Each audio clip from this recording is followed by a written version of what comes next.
CTV News with Carlyle Fiset. Good evening. Thanks for joining us. We begin tonight with new charges laid against the 4 suspects arrested in connection with the gun and explosives investigation from earlier this year in North London. The lawyer for 27-year-old Jerry Tong confirmed to CTV News tonight the charges were laid out during Tong's court appearance today.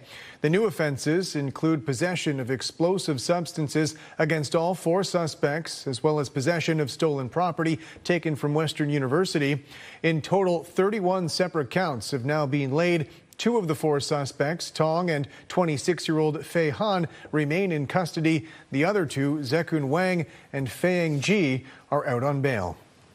London police have issued a public safety advisory involving a local man released from custody. They say on July 28th, officers investigated threats to sexually assault and kill a teenage girl. They then charged 19-year-old Connor Bennett with threatening to cause death or bodily harm, as well as possessing child sexual abuse materials. After a contested bail hearing today, London police say Bennett was released with conditions, including he reside in Thorold. They also say they're notifying the community because of concerns for public safety and ask anyone who believes Bennett is breaching his release conditions to call 911. A London landlord is being accused of reneging on a deal with City Council not to reno-evict his low-income tenants while his property is redeveloped. However, the landlord says he has fulfilled his side of the bargain. With more, here's Daryl Newcomb. Renovations well underway on 4 of the rental buildings at 145 Baseline Road West. The 5th still houses 3 tenants fighting eviction. It's incredibly stressful, and we worry all the time about where we're going to end up at the end of the day. On Tuesday, Neighbourhood Legal Services reminded the Planning Committee that in November 2024, the landlord committed not to rent-evict tenants from their deeply affordable below-market units because of the work. The developer landlord has reneged on their promise of alternate temporary housing. The planning application, eventually approved by council, did not change the exterior envelope of the buildings, but did double the density from 15 total units to 30.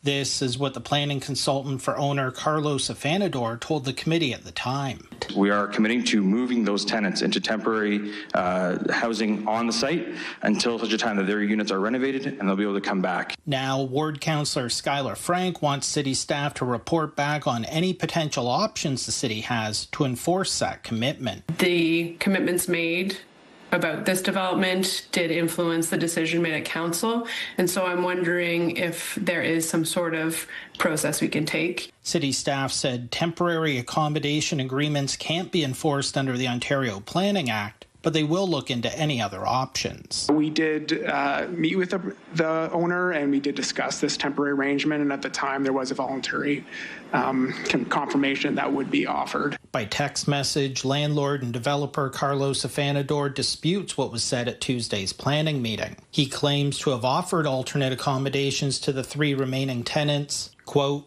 they initially accepted the units, then withdrew their acceptance after business hours on the final day of the permitted timeline. He then paid the tenants 3 months' rent and believes he has fulfilled the 2024 commitment to council. N13 notices were served and are following the Landlord and Tenant Board process. The LTB will determine the outcome. In the meantime, Fleming worries about her family's future. For us to find a 3-bedroom apartment anywhere is way out of our budget, and we can't afford to move anywhere. Council will consider the matter on August 25th. Daryl Newcomb, CTV News.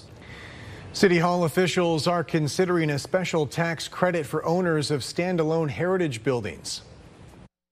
Start looking at ways that the city could recognize the public benefit of preservation and kind of also recognize the cost and expense that comes to the individual property owners. An advisory committee has heard concern about rising maintenance and insurance costs for heritage-designated properties. The planning committee has recommended staff report back on potential property tax credits for heritage buildings that are not part of a heritage district, equal to several $1,000s a year in other Ontario cities. A final decision would be made during future budget deliberations. In most municipalities, they have to enter into a maintenance agreement with the municipality to agree to maintain certain standards on their heritage property. That gives us some leverage to say, well, you haven't met the conditions, so you're not eligible for the credit. Local home builders say new home sales have more than doubled, crediting the HST cut earlier this year. As Brian Bicknell reports, they want the program extended to keep the momentum going. This new subdivision going up in southeast London is bustling with activity. I was surprised because before that it was significantly slow. Builder Hisham Soufan says it's been a busy few months. It just translates to more jobs, more opportunities, and a lot better market for not just builders, but suppliers and trades as well. On April 1st of this year, the federal and provincial governments cut the 13% HST on eligible new homes, saving buyers up to $130,000 with reduced rates for higher value homes. Realtor Joseph Puckambill says it's been a game changer. The buyers realize to how the policy implementing, how much they can save instantly. And of course, they get, the brand new house with a builder warranty. According to the Ontario Home Builders Association, 8,410 new homes sold in Ontario in the first 3 months of the HST cut. That's a 130% increase over the same period last year when 3,645 new homes sold. This is literally the best time to buy. London Home Builders CEO Jared Zafman says the price cut turned tire kickers into motivated buyers. You can get up to $130,000 now off of the price of your home. I mean, it's huge, it's substantial, and it's getting people off the sidelines. I mean, we knew for so many people, certainly for first-time home buyers, but for anybody really, it's a huge benefit, and we're seeing that in spades now. The program is open to all new home buyers, not just first-time buyers, but it is a short window for savings. The HST cut on new homes only in effect for 1 year and coming to a close at the end of March 2027. I'd love if they could extend the policies a little bit longer to make the sales better for us. Brian Bicknell, CTV News. There are new signs tonight. A framework of a trade agreement with the United States could be in reach. We're 8 days out from a critical tariff deadline, and there now appears to be a late push to get a deal done before that. With the latest, here's Mike Lecouture. Ambassador Greer, I'm with Canadian TV. Just wondering if you could tell me how trade talks are going with Canada. U.S. Trade Representative Jamieson Greer said little after a nearly hour-long meeting with his Canadian counterparts. Ahead of their third face-to-face in as many weeks, Canada-U.S. Trade Minister Dominic LeBlanc was optimistic. How are you feeling about the talks today? I feel great. CTV News has learned that both Canadian and American trade representatives are aiming to present the layout of a trade deal to U.S. President Donald Trump in the days leading up to the August 19th deadline. In a previous meeting, both sides were discussing concessions. The U.S. could lower sectoral tariffs on steel and aluminum, while Ottawa has offered to talk to the provinces about putting American alcohol back on store shelves and is looking at dropping counter tariffs on U.S. autos. When the meeting wrapped up, LeBlanc had little to say. Minister, how close are we to a deal? Bonjour. Hello. You know we're not going to discuss those things. But how confident are you the way that the conversations Mike, are going? Full points for trying. You're outside in the Washington heat in the summer. I know, but a lot of Canadians are wondering. A lot of Canadians are wondering how close you are. We'll have something to say when the moment's right. The many watching these talks want to see a significant return in exchange for any Canadian concessions. Hopefully we can get something whereby the 50% tariffs don't come on in a week's time, and that we can actually get the sectoral tariffs taken off. Mr. Carney's put a lot of chips on the table. He's conceded a lot and hasn't gotten a lot in return. I think that needs to end. It's unclear when LeBlanc will meet with Greer again, but LeBlanc's office confirms that Canada's lead trade negotiator, Janice Charette, is in daily contact with her American counterparts. Mike Lecouture, CTV News, Washington. Home insurance is becoming an increasingly costly aspect of climate change-fueled natural disasters, from wildfires to extreme flooding.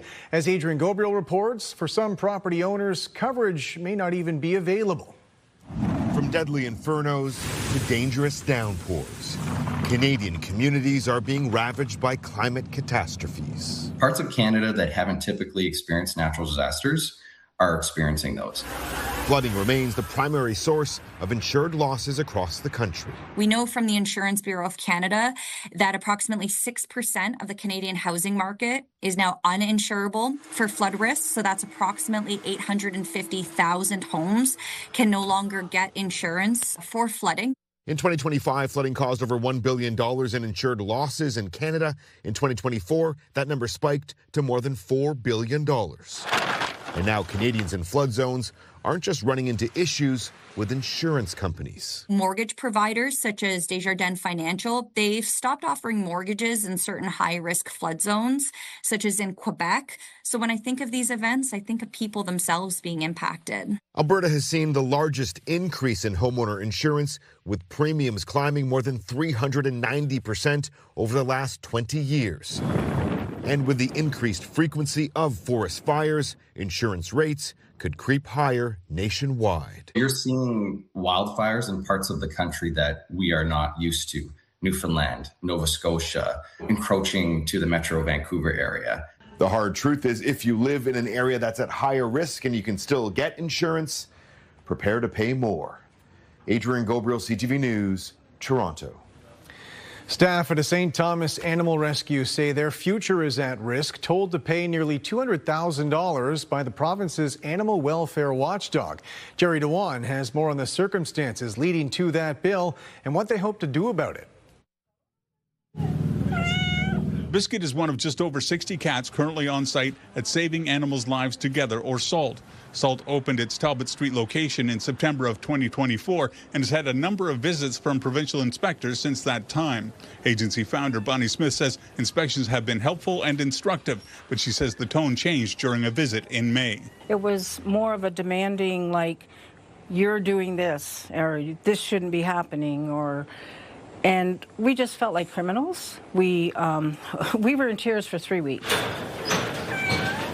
At the time, there were approximately 140 cats on site, and Smith admits a high turnover of volunteers left them overwhelmed. We had 4 people already leave, and what do you do if you get the animals, but you got 4 people? You don't just ship the animals out. Smith was told a complaint had been lodged, but wasn't told who launched it or the nature of the complaint.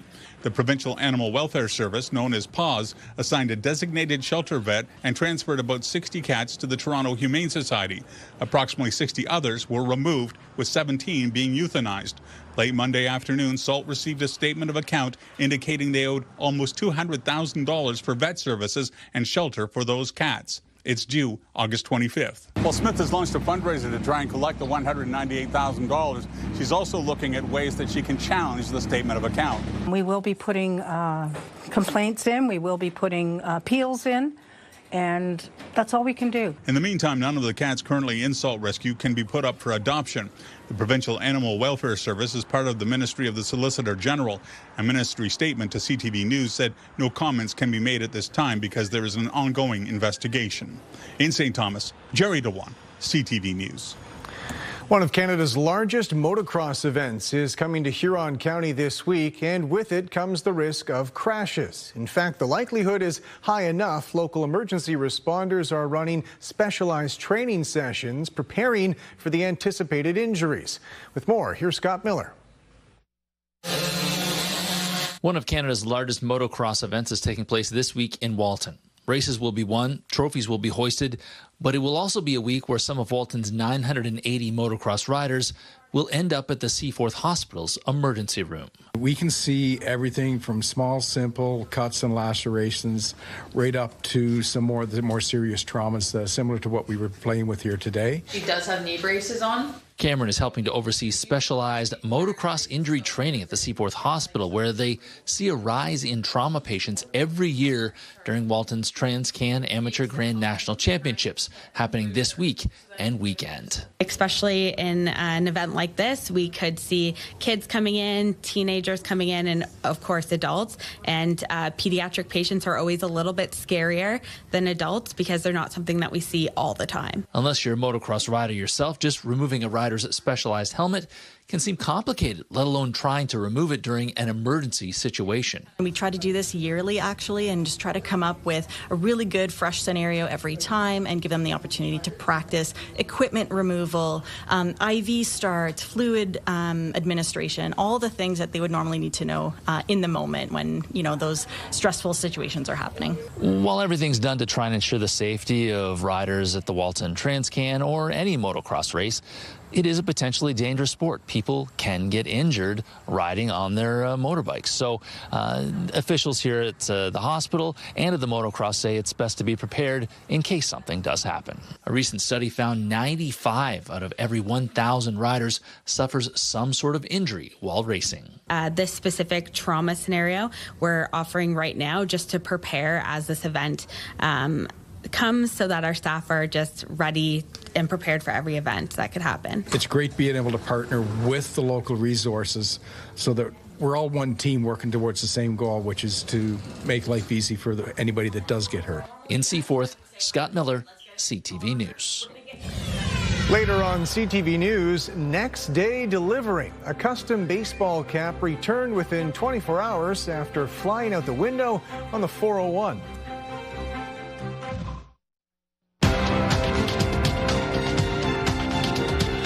There were narrow gains on Canada's main stock index today. The TSX rose 18 points. In New York, the Dow lost 184. The Nasdaq fell 160. The Canadian dollar up 0.07 today. On commodity markets, gold gained $21 an ounce. Oil added a little more than $1 a barrel. A new report shows vehicle theft across the country is down 10% compared to the same time last year. With more on the factors behind the drop and what vehicles thieves are still targeting, here's John Musselman. Despite suggest a vehicle is stolen in this country every 10 minutes. I keep hearing more and more occurrences, so I feel like it's getting more prevalent. It may seem like it, but new numbers tell a different story. A report from a non-profit anti-fraud group says vehicle thefts are down. Here's a look at the numbers. Auto thefts in Canada, 10% lower than 2025. In the first half of 2025, 23,000 vehicles were stolen. In the first half of 2026, that's down to 20,759. Even though we're seeing a decline, we still have a lot of vehicles being stolen. Interpol still calls us a stolen vehicle nation, where vehicles are being stolen and exported to other nations. Still, the drop in auto thefts is a result of several factors, including governments at all levels working together with law enforcement and greater public awareness about the risks. Yeah, it is. It's concern. I got a device in here that helps me. Camera front and back. I'm very diligent about putting my car in the garage or making sure I lock the car. But other than that, I don't know what else you can do. My view, it has decreased a bit in this area at least. Experts say a drop in thefts is a good sign, but luxury vehicles are still being targeted and the GTA remains a problem. High population of Ontario, the high number of targeted vehicles that the organized crime groups really want, and their proximity to the Port of Montreal and the eastern ports. But experts say tightening at the ports has shifted the stolen vehicles towards traditional chop shops. Parts are packaged and sold domestically and internationally. John Musselman, CTV News. Good evening. Partly cloudy overnight and waking up to a bit of sunshine in the morning. Lots of moisture around, though, so watch for fog through the early morning. A mix of sun and cloud to mainly cloudy conditions with light winds in the morning, 15 to 16 degrees. Thanks, Jennifer, for this photo of Charlie. If you and Charlie are heading out for a walk, expect the temperatures to feel increasingly muggy as we head through your Wednesday. I'll have all your local forecast details coming up right after this. Welcome back on the desk with Julie now, and it sounds like still a chance maybe for some thunderstorms. We've sort of been keeping an eye on that as a chance the last couple of days here. Yeah, we still have this stationary boundary that's sitting south of us, and it's basically like a runway of activity along that boundary. So we had some severe weather develop stateside, and in terms of what's moving through for us overnight, things will quiet down, but ramping up again as we head into your Wednesday. So today, temperatures climbing into the upper 20s, but it was muggy. You could feel the humidity humidity in the air, especially through the better part of the day this morning. That muggy air mass with a bit of fog, and that's a weather story heading into tomorrow. So this stationary boundary to the south of the Great Lakes has become this focusing area of scattered showers and thunderstorms. That boundary's not going anywhere, so everything's kind of staying the same as we head into the day tomorrow. So we've had an area of low pressure riding along that boundary, and that's what's generating the scattered showers and thunderstorms. Overnight, temperatures close to where we should be. We'll dip down to about 15 in London. Mount Forest, KW, 12 degrees and a bit milder along the shoreline of Lake Huron at 17. Heading into tomorrow morning, chance for showers through northern Huron, Perth, and southern Grey and Bruce County. Grey County, you could see some severe weather as we push past about 9 o'clock in the morning, and then things quiet down. But heading into the evening, once again, chance for showers and thunderstorms. So the probability through the day on Wednesday will be about a 40% chance. Now, the winds are going to shift to the south in the afternoon, 20 with gusts to 40. So still expecting the humidity to be quite oppressive in the afternoon, feeling like the mid-30s. As we head into your Thursday, still the risk for showers and thunderstorms, but the coverage looks to be a bit less on a Thursday. We're going to clear out on your Friday, and we are back to some sunshine. So the forecast for tomorrow, warm and muggy to start your day, mainly cloudy, some peaks of sunshine.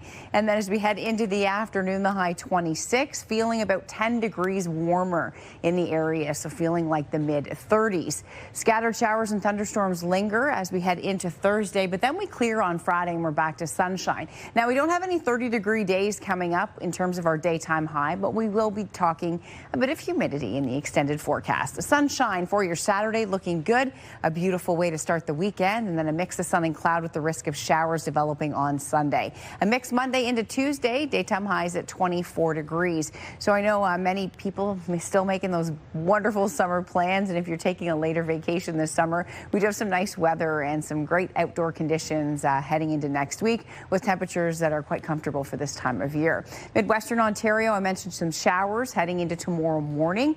You'll likely see a little bit of rainfall as the day gets going, and then breaking back into a mix of sun and cloud. Still a slight risk for evening showers as well. It's touch and go with those baseball and soccer and cricket games. I know many of you keeping an eye on the forecast, and when it's unstable like this, there's no clear-cut answer. Lots of sunshine heading into your Friday and Saturday with daytime highs as we head into the weekend at 25 degrees. Carlyle, back to you. Thanks very much, Julie. A Canadian veteran has been touring the country on a mission to support fellow soldiers, raising money for thousands who are battling PTSD. With more on his stop here in London, here's Sean Irvin.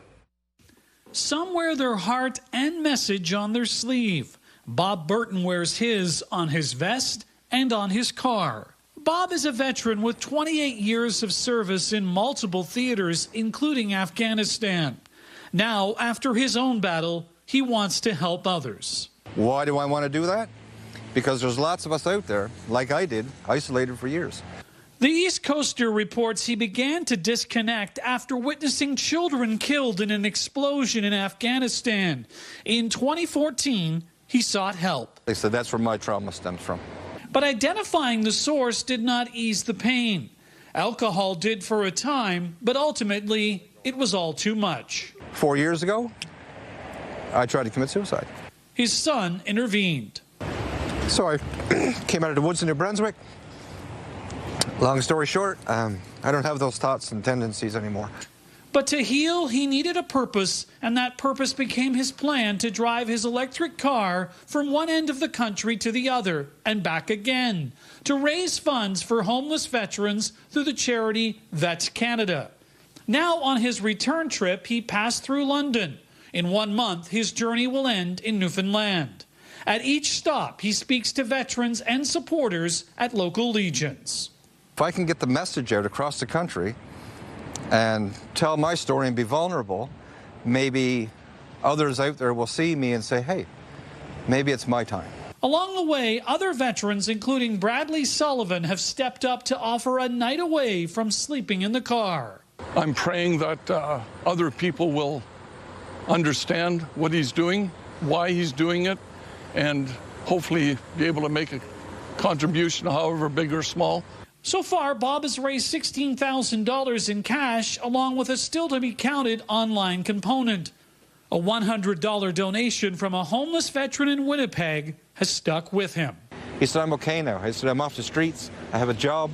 He said, please take the $100 bill. Which is ultimately what Bob wants for other veterans living on the streets. If I could save one, and I think I have, maybe I can do better, right? In London, Sean Irvin, CTV News.